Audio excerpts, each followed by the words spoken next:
Do you think a piece of media can ruin a character? Let's say we have a beloved character, and a new story with them becomes so popular that it acts as a blueprint for the character going forward. And let's say that new mainstream version is inferior to the way they were before that character changing story. Is the character ruined? This is a question I've seen raised so many times when people talk about the Deadpool movies. Movies that are incredibly popular and thrusted the character from a character known only to comic book fans to a character that my grandma has heard of. Many fans don't like this interpretation of the character because too much focus is given to the humor, without the tragedy of which the humor is attempting to avoid. Further within the subset are people who aim to prosecute not the movies for being the beginning of this trend, but the 2013 Deadpool game.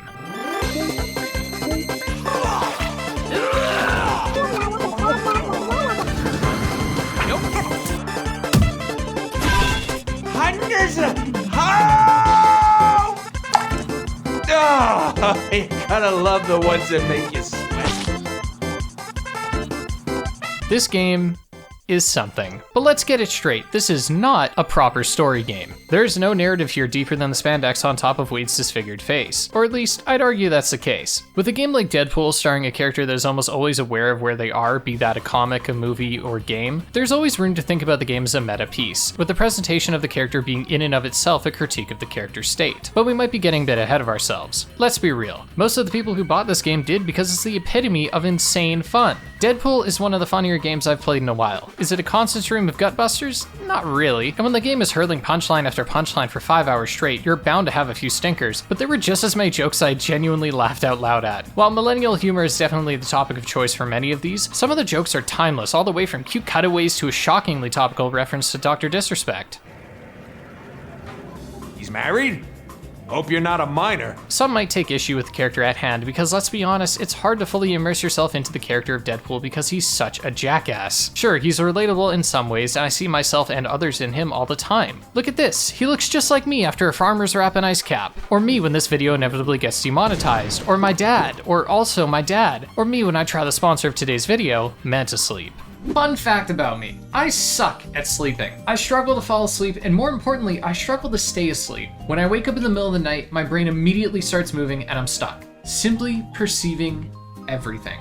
Beige wall, window, fan is on, speed level 1, chainsaw is on, nope, wait, that's my girlfriend. And once that starts, I don't fall back asleep. Something I never thought would help me is a sleep mask. Manta Sleep was kind enough to send me their Sleep Mask Pro, and no lie, since I started using this thing, I've been sleeping like a ton of bricks every night. It's comfortable, even as a side sleeper, and it completely blacks out my vision so that even in the middle of the night, if I wake up, which I still do, I can keep the mask on and fall asleep again much faster. The materials used are breathable, and the Velcro is adjustable for maximum comfort to the point where I don't even know that it's on, aside from, not being able to see anything. So if you want to give Manta Sleep a try and try one of their sleep masks, you can click the link in the description or use the code on screen right now to get 10% off at the checkout. I recommend the Sleep Mask Pro, but you might be interested in the Sleep Mask Sound, as it comes with built-in Bluetooth headphones, so you can fall asleep while listening to white noise or a podcast. Hell, you're probably sleeping as you listen to this right now.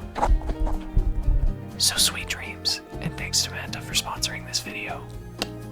I guess the first issue is with the presentation. This game came out in 2013, and now let's look at a different game from 2013. Yeah, not the kindest comparison, and it gets worse because I lied! This game came out in 2011, and that's fine. Honestly, I think this game looks about as good as it needs to be. I do wish it had a bit more variety in locales, not necessarily in the baseline, let's go to different areas. We get plenty of quote-unquote different areas, but a lot of it blends together because the color palette is always so similar. We get a sewer, mostly greens and browns, and we move to Genosha, which is mostly moss-covered concrete, grays, browns, and greens. I mean, once you get inside, even the fucking walls are green, it's brutal! The small cutaway gags offer a lot of variety, and I'm not saying this game is boring, more so, its color palette is. I mentioned looking at the game as a meta commentary, and I think this applies here too, especially when we look at one of my favorite jokes, the budget. In the beginning of the game, Deadpool goes on a usual contract, heading up a large corporate tower during a thunderstorm, and along the way picks up miniguns, explosives, and leaves a long trail of bodies behind him. The whole level, despite its linearity, offers a sense of scale and cinematic fun unlike anything else in the game. The color palette is also notably wider, also unlike the rest of the game.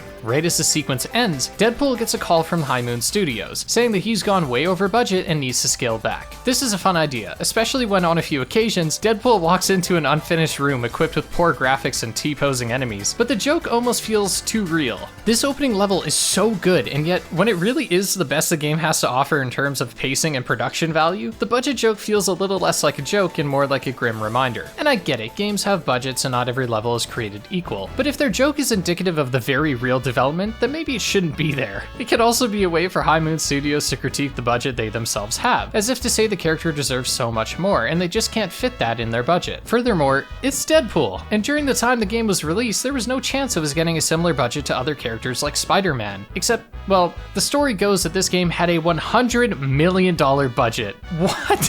How does that even, look, there's no way that's real. Look, I tried to find out if this figure is real, and every reference pointed me to a GameSpot article that says this. So, an estimated number doesn't mean anything, especially without proper citation. But if I had to guess, the budget wasn't that high. If there's an argument to be made in favor of the game costing a third of Spider-Man 2, then I'd say it's the animation work. Visual gags are all over the place here, and I think people don't fully respect how difficult it is to pull off the right comedic timing. It can completely make or break a joke, and I think what makes Deadpool's humor in this game so good is that it's quick, which isn't always a good thing, because it means the game can overwhelm someone with a barrage of jokes, but it also means that when a joke doesn't land, it's swept aside by something else so fast that it has no time to marinate. Also, personally, I felt that the only jokes that did hang around for longer than a few seconds were the ones I found very funny, so in those instances, it's appreciated. Fortunately, most of the humor here isn't relying on references to memes of the time and has aged much better than games like Borderlands 2, for example, and I think there's a key difference, which is tone. Borderlands 2 is a serious story with unserious characters, whereas Deadpool is the subject of the jokes more often than not. When discussing a character or a game like this, we have to talk about how edgy it is. Deadpool is a pervert, rude, uncaring, psychotic, and constantly abuses or harasses people for a punchline. I could see someone saying that this game glorifies this behavior. After all, his shittiness is the driving force behind a lot of the funny moments, but I never got this impression that we're meant to like Deadpool morally because the game presents him as a massive loser. I mean, when the game opens, we see a guy who is all alone, lives in a dump, everybody hates him, despite his obsessive hard-on, both the men and women he hits on are repulsed at the sight of him, and the only time he gets lucky in the living world is when it's necessary to the person's survival. With that in mind, I don't think we're supposed to see Deadpool as a positive figure, and the humor worked for me because he's a character I love to hate. He's the kind of person that immediately induces a sigh when they show up, and the game shows this off for laughs plenty.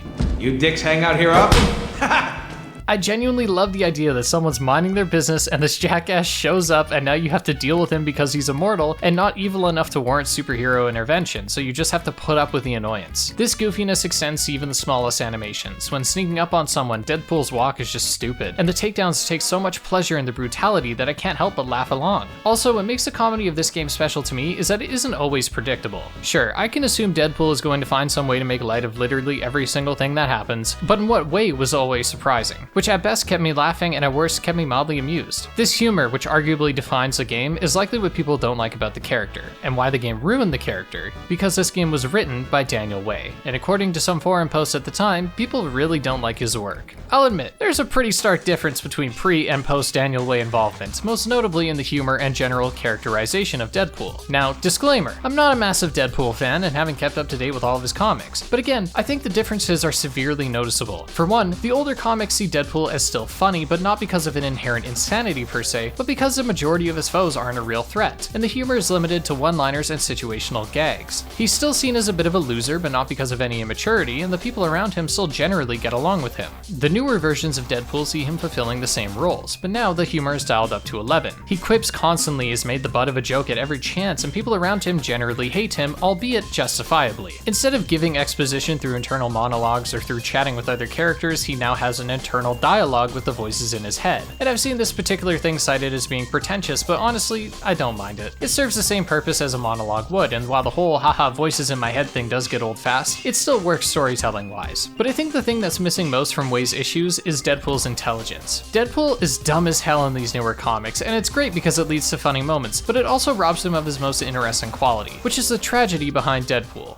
Wade Wilson. Wade Wilson had everything taken away from him, and yeah, in return he got immortality, but at what cost? He can never live a normal life, and so the Mask of Deadpool isn't just a way to find work and do something with his now infinite time, but it's a coping mechanism. Humor doesn't always come from a place of happiness, sometimes it comes from fear, anger, anxiety. You know, I hate going to the doctor, it creeps me out, and for some reason that means I make inappropriate jokes. One time I had to get an ultrasound on my testicles, and the doctor, seeing I was uncomfortable, asked, "How's the weather outside?" And I responded with, "What, you can't tell?" I assume this is my mind's way of distracting me from the discomfort I'm experiencing. And the point is, I saw Deadpool's humor in a similar light. He's acting like a clown because without the makeup and a bright red nose, he's a monster, and he really can't handle that. As an audience member, we feel bad for Deadpool because we know it's not his fault. He was dealt a bad hand, and we even get to laugh alongside him. But when Deadpool is constantly acting like a jackass and then being treated poorly, I struggle to feel for him in any way. But there's a slight problem with this assessment, and that's the insane popularity of the new Deadpool. Simply put, people like this version more because it's funnier. Does it make it better? Not necessarily, but I can't lie, this Deadpool is fun. So if you're wanting that old school Deadpool, look elsewhere. But if you think references to Mexican food is a suitable enough punchline to be repeated to nauseating degrees, then congrats, you'll love this. But if you don't like the humor in this game and the way it treats its characters, then oh man, do I have news for you, because it gets worse. Look, Deadpool is a fun game. I was thoroughly entertained, but it isn't a long one, and for good reason. The gameplay here fundamentally just doesn't have enough strength to carry much more than a 5-hour game. Progression is achieved through upgrade trees, and by the end of the game you'll have most weapons unlocked. This works well because most players can choose what they want to use instead of following arbitrary paths, meaning every player's upgrade is going to feel substantial, and there are many ways for players to express themselves visually. Mechanically, less so, but before we get into why that is, let's look at the different tools. You have guns and swords, and within the skill trees you'll find different variations of those that focus on slow but heavy damage, fast but low damage, and finally an in-between.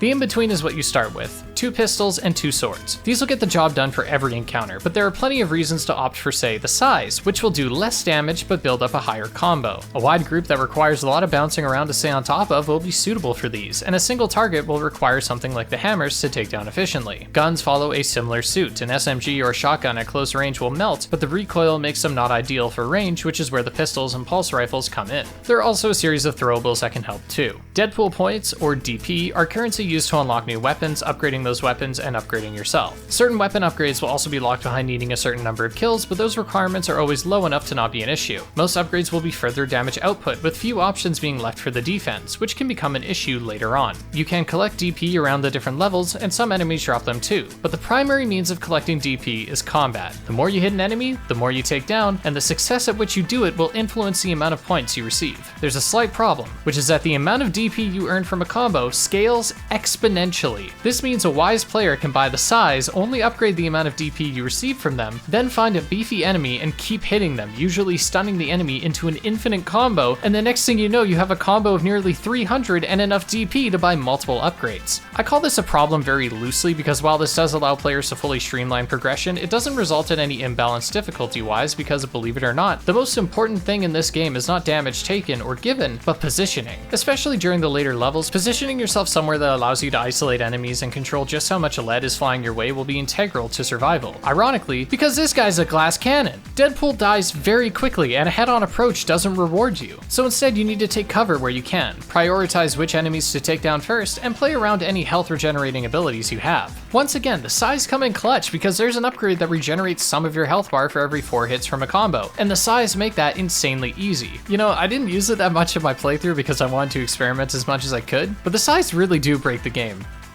Damn. Enemies provide a decent amount of variety, but never enough to change how you deal with them. Basic goons, basic ranged goons, goons with weapons that can only be damaged by alternating between light and heavy attacks, which you'd be doing anyway, so they're essentially just goons. Sinister clones that have larger health bars, but functionally they are taken down like any other enemy, so goons. Teleporting goons that are still dispatched the same way. I mean, outside of the mini-bosses, there are enough goons here to comfortably call the roster a weekend edging night with the homies, but at least said boss fights can be pretty fun. Look, this is a tough thing to explain, so bear with me. The bosses here have unique movesets, and if you really try to immerse yourself, then you can have a good time. But most bosses can just be shot at from afar. Their melee attacks usually do a ton of damage, and thus running away and shooting is the best course of action. There are some exceptions like Blockbuster who needs to be evaded in order to be damaged, but they're all pretty disappointing on the whole, as they just feel outdated. While references to more interesting Marvel characters are made, most of the people you'll encounter will be people you've never heard of outside of Wolverine. But hey, at least their designs are pretty good. Wolverine looks good, Cable feels ripped right out of a comic, and even the characters with a smaller role are done justice, like Arclight, Vertigo, Dominant.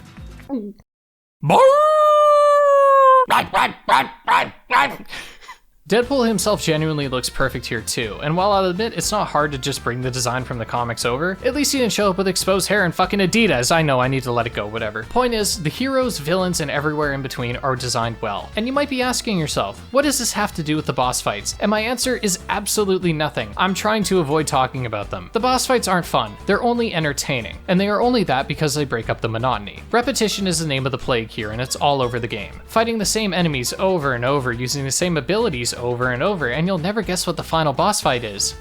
That's right, the same bosses at the same time, and then Sinister 7 times over. This game ruined Deadpool? More like this game ruined my fucking night, man. This ending segment sucked so much ass. There was a sense of finality, sure, and it's not like the game up to that point had been anything other than an excuse to move us from one joke to the next, but I would have liked some kind of ending, and in fact, some kind of plot. The game has a story, sure, but it's a flimsy one, and while it's okay for most of the runtime, it becomes a problem when the game tries to hold itself to being more than that. To give a good example, we can look to the only character that is more than jokes, and that's Death. Death in the Deadpool universe is a female caricature of the Grim Reaper, who happens to be in love with Deadpool. Problem is, the two can never be together for long, because Deadpool, even when his body is dismembered, is never dead for long. In one level, Deadpool needs to travel to the spirit realm, and upon doing so gets to interact directly with Death. And this whole segment, aside from still being brown and green, is great because not only do we have a character that is more than the humor they can provide, but also because we get to see the tiniest glimpse of Wade Wilson. There is still a jokey tone, but notice that Deadpool sexualizes Death far less than any of the other characters. He commits few gags at their expense, acts like he genuinely cares for her, and only reverts back to his usual antics once she's gone. This gives us something to chew on. Does Deadpool treat her this way because for once he's genuinely in love? Are we meant to look at the metaphor and see it as a tragedy? Wade wants to meet Death so badly, but it's the one thing he can't do. As mentioned, his life is in shambles, he has no friends, at least not in this game, and yet he cannot release himself from this life because his powers won't allow it. I could be looking too far into it, and chances are I am, because the detail-oriented people are constantly under fire in this game. FYI for all you nerds out there getting all puffy over the fact that Rogue in the comics currently does not have the power to fly. Well, you can officially move out of your parents' basement, get a job and a life, and maybe, just maybe, you'll kiss a real girl. Yeah! She flies in our game! The rest of the story, as mentioned, doesn't go much farther than setups to a punchline. Deadpool is going after some corporate guy, but in his distraction with the video game he's aware he's in, his target is killed by Sinister. Then, with the help of some other ex-pals, he heads to Genosha, home of the Sinister's lair that he has happily borrowed from Magneto. Deadpool gives chase and takes him down, getting revenge for the poached contract and stopping Sinister's clone invasion along the way. Sinister isn't a very good villain, hell he's barely in the game, and that goes for most of the cast, but I struggle to criticize the game too much for its lack of plot because I genuinely don't think it was meant to be much more. As far as writer Daniel Way is concerned, this is pretty standard fare. What I can criticize is the lack of replayability. Replayability isn't something that is necessary for success, but I think the depth of a game's story is usually indicative of a game's replayability. Typically, games with a shallow story do so because the gameplay is the selling factor. In Deadpool's case, the humor is a selling factor, and a joke can only be funny a few times. Many of the jokes get old not just because you're replaying the game, but because they're being reused within the story. The gag where Deadpool is atop the Sentinel's foot is done beat for beat twice. Deadpool being unnecessarily horny to anything with a pulse is done numerous times, and when jokes like that are beaten into the ground, it becomes harder and harder to find them amusing. Again, I usually don't care about replayability because I prefer a shorter game that's of a higher quality, but games like Deadpool, where there isn't something abundantly special about it, suffer without replayability. Think of Skate 3. Barely any story, and the gameplay mechanics are only top-notch when it's not glitching out, but that game has so much replayability. Deadpool tries this with its challenges, but unfortunately I don't think the combat is good enough to warrant going through all of them, let alone going back to them. Too often is combat devolving into pressing square and triangle and pressing circle for a free counterattack. Too often is combat just sitting behind cover shooting at enemies. There's some variety, sure, the momentum abilities are both useful and nice to look at, but it's not enough for me, and it wasn't enough for others either. The reception to the Deadpool game was middling for critics. Fans of the character liked it plenty, excluding those not happy with the modern iterations of the character, but hey, can't win them all. Furthermore, the game sold poorly, likely due to the poor reception direction, and because Deadpool as a character still wasn't very mainstream. Actually, funny enough, Hyper Magazine gave the game a 6 out of 10 and said the character was too niche for broad appeal, and boy howdy has that ever aged poorly. Granted, during the time I think that statement was true, which leaves me even more puzzled by the supposed $100 million budget. If the reports are to be believed, this game had a budget of almost double the Deadpool movie that would release a few years later. Why? I can't understand how a game like this got the budget it did. Not that I don't want to see interesting video game ideas funded, but come on, did we really think this guy was going to be the next heavy hitter? Even as a grown-ass adult, I was constantly looking over my shoulder playing this game, hoping my girlfriend wasn't standing in the doorway, forcing me to turn around and explain the one out of hundreds of times Deadpool raises his eyebrows at an ass with 4 polygons. I think if a game like this was released when the character is as popular as it is right now, it would likely see more success, but who knows? What we do know is that the game sold poorly enough to warrant shutting down High Moon Studios, being dissolved by the all-consuming Activision black hole, forced to work on, thankfully, some of the best Call of Duty games, and some of the worst ones too.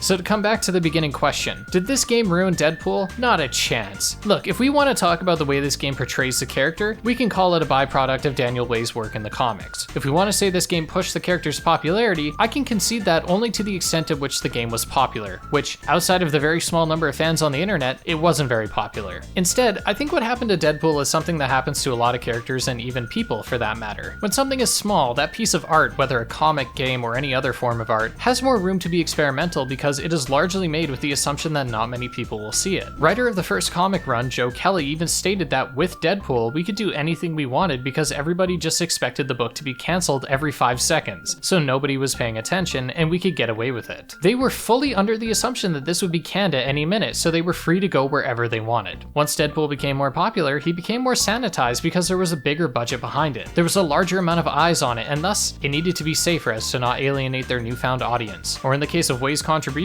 they can't return to the old Deadpool because if they do, they run a heavy risk of alienating the new generation of fans that are bringing the character more success than the diehard old school fans. I don't fully attribute this to Daniel Way because it's not exclusive to him, and as mentioned before, this can apply to people too. Think about your favorite celebrity, maybe a content creator or a band, and let me ask you, how many of them genuinely became better once they went mainstream? I know a lot of you have examples, I already have a few. A game that comes to mind? A little series called Assassin's Creed. It had a great run of games with in-depth parkour and philosophical themes that birthed a fan base of, let's be real, rabid dogs, and yet their latest games with bare-bones movement and, to some, cookie-cutter gameplay has generated more revenue than every other previous entry. When they became more mainstream, their identity was more and more stripped down. Think about Ninja, who people have cited as being much better before he became mainstream. The more famous he got, the more he lost his edge. But now that he has entered the quote-unquote fall-off stage where he's raking in hundreds of thousands of dollars still, that edge is showing itself a bit more. Call it wanting to please the masses, call it insecurity, call it greed, I don't care. The point is that the pattern exists, and it's not exclusive to Deadpool or Daniel Way. I think we also need to acknowledge that to some extent, mainstream things just aren't as cool. I'm the type of person that, for some reason, doesn't like popular things. I mean, I can see why a popular thing is good, and even agree that it is good, but I find myself getting this gut feeling of not wanting to follow the masses on most things. I think this mindset is, frankly, really fucking lame, and I'm trying to be better about that, but still, I don't think I'm alone. Many people become more abrasive to a product once it becomes popular. I assume because it's an interest of theirs that is no longer unique to them, and instead makes them part of a larger crowd. I don't intend to invalidate the people who genuinely just don't enjoy the direction the character has gone in. Hell, I see it too. I just want to explain that I think it's more complicated than that. At the end of the day, Deadpool, I think, doesn't work because it hinges entirely on the character, which for a video game is a bit of a problem, because a game like this won't succeed on simply being a Deadpool game. It needed to be an excellent video game on top of that. I think the gameplay needed to be deeper, specifically the combat. The gameplay itself is plenty varied, and you can't go too long without there being an admittedly fun change-up. Sometimes the game becomes a side-scroller, a top-down adventure. You walk around with your torso on top of someone else's head. You play as Rogue as she absorbs Deadpool's powers, and even what would be normal moments in any video game are given so much charm. Like when taking down the first Sinister clone, you get to play essentially a miniature rhythm game, shocking him into different slapstick poses, all while Deadpool is decked out in a club outfit. It's just, when it comes to the stuff in between, there's a lack of variety in enemies, combat abilities, and while that might be fine for other superhero games, it needed something else to spice it up. In Arkham's case, it was the rhythmic combat. In Spider-Man's case, it was the web-based combat. What does Deadpool have? Not much to separate itself aside from the character, and again, it isn't enough. Despite what feels like endlessly ragging on this game, I'm still happy it exists, and I mostly enjoy my playthrough. This is one of those games that if you go into it with your brain off, maybe while having a couple of drinks, you could have an excellent time. If I still still enjoyed myself for basically 5 hours straight, can I really call a game like that anything less than a minor success? It doesn't really matter, because these days the game is completely abandoned, gone, that shit is not for sale, but in my case, there are some classified vendors you can get the game from. As always, piracy is not condoned on the channel, but the game isn't for sale anywhere, so we do what we have to. If you guys agree, disagree, or have any thoughts, because I know the topic of how current Deadpool is presented is a hot topic amongst the fans these days, feel free to talk about it down below. I look forward to reading your replies. I also wish I disliked this game more so I could end the video on a shitty one-liner like, Deadpool, more like red stool, cause this shit gave me hemorrhoids. I'm sorry, that was stupid. I didn't, oh,